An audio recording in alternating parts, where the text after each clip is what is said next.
ये कहानी है एक तोते की जो बोल नहीं पता था। ये पक्षी कितने अच्छे अच्छे फल खा रहे हैं। काश मुझे भी ये खाने को मिल पाते।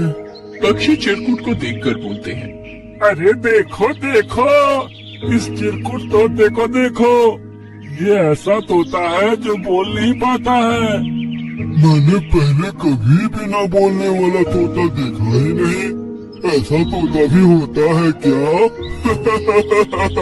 चिरकुट क्या देख रहे हो? क्या तुमको भी ये रस भरे फल खाने हैं? अच्छा ले, फल खा ले, ले ले। चिरकुट फल लेने के लिए आगे बढ़ता है। वो पक्षी फल वापस खींच लेता है। इतनी जल्दी भी क्या है चिरकुट? चल गाना तो गाकर दिखा। सुना है तेरा गला बहुत सुरीला है। ऐसा बोलकर सब पक्षी हंसने लगते हैं, लेकिन चिरकुट बहुत उदास हो जाता है। क्या मैं ऐसे ही रहूंगा?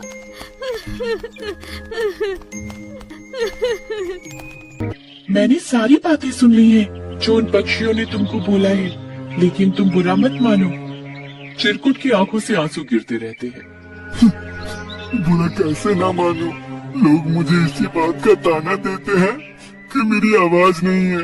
इसमें मेरी क्या गलती है? चिंकी बोलती है, मैं तुम्हारी मदद कर सकती हूँ। मैं ऐसे पक्षी को जानती हूँ जो तुम्हारी मदद कर सकता है। अच्छा, क्या ऐसा सच में हो सकता है? क्या सच में मैं बोल सकता हूँ? हाँ भैया, क्यों नहीं हो सकता। तुम मेरे साथ चलो, तुम बोलोगे भी और बाकी जानवरों से बातें भी करोगे। काली पहाड़ी के पास बरगद के पेड़ पर जो उल्लू काका रहते हैं वो अच्छे वैद्य हैं। वो तुम्हारी मदद जरूर करेंगे। दादा, इसको देखो, क्या इसकी आवाज आ सकती है? क्या ये बोल सकता है? इधर आओ, मुंह खोलकर दिखाओ। चिरकुट अपना मुंह खोलकर दादा को दिखाता है। उल्लू देखकर बोलता है,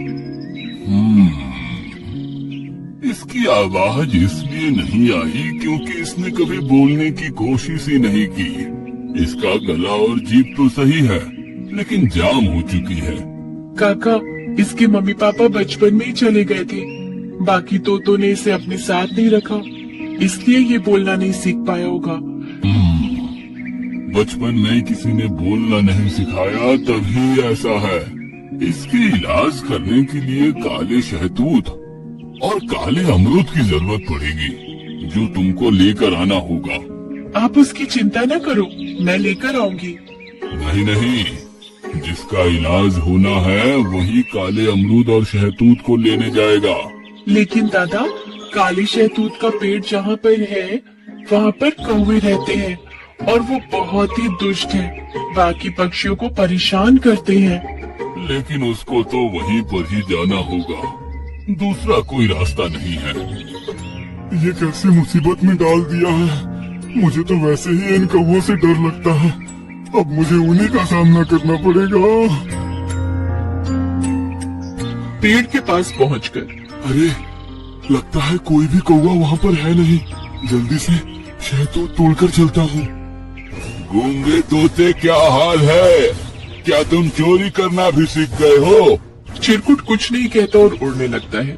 तब कौवे उसके पंजे पकड़कर काली गुफा में लेकर चले जाते हैं और दरवाजा बंद कर देते हैं। अब एक सांप आएगा और तुझे खा जाएगा। ऐसा बोलकर एक मोटी रस्सी चिरकुट के ऊपर फेंकते हैं। चिरकुट को लगता है कि सांप आ गया। चिरकुट सांप के डर से चिल्लाता है, बचाओ बचाओ। उसके डर से उसकी आवाज आ गई थी। फिर उल्लू काका आकर उसे काली गुफा से निकाल लेते हैं। चिरकुट सारा किस्सा दादा को सुनाता है। मुझे पता चल गया था कि तुमने कभी बोलने की कोशिश नहीं की, इसलिए मैंने तुमको कौवे के पास भेजा, क्योंकि वो सभी पक्षियों के साथ ऐसा करते हैं। मैं जानता था तुम्हारी आवाज को वापस लाने का बस एक ही तरीका था। जैसे ही तुम डर गए तो तुम अपनी जान बचाने के लिए चिल्ला पड़े। हाँ काका, आपने सही कहा, इस वजह से ही मेरी आवाज आ गई। बहन, तुम्हारा बहुत बहुत धन्यवाद। जो तुम मुझे यहाँ पर लेकर आई। ये तो मेरा फर्ज था और किसी ने सच ही कहा है, कभी कभी डर भी लोगों के लिए फायदेमंद हो जाता है। कभी कभी डर ही हमें सुरक्षित और समझदार बनाता है। Like, share, subscribe. Thank you.